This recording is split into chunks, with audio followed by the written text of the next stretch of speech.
Just on Eddie Christie, I mean, what is your gut feeling at this point in time?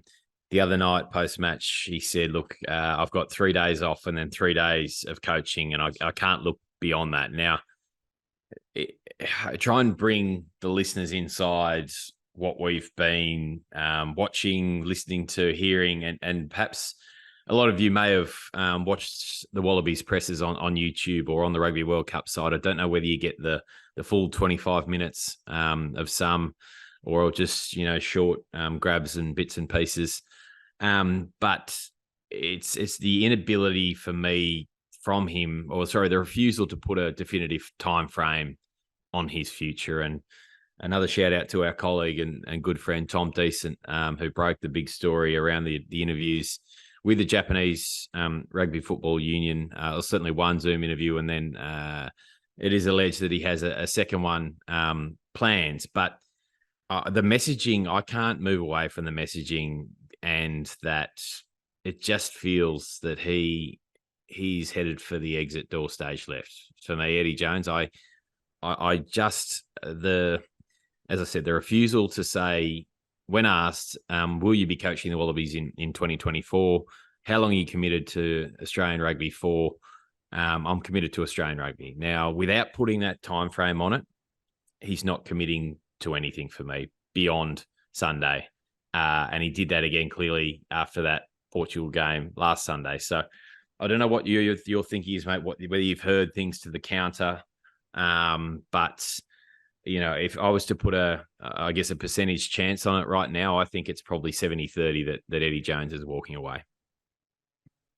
It's extremely hard to know, because Eddie Jones has been someone that's always been known by those that he's coached as someone who's a bit of a joker at times, very serious when it comes to the rugby, but he plays some games, always is playing mind games.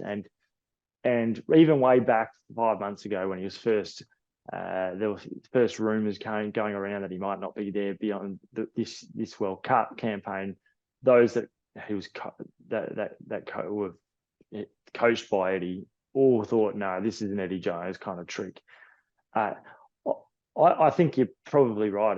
I feel like it might be a 50-50 scenario at the moment. Some of the things that maybe tip the scales is whether or not centralisation gets through. For me, from what I've heard, centralisation, private equity dollars, or at least more money coming into the system, was something that Eddie Jones was very adamant had to happen.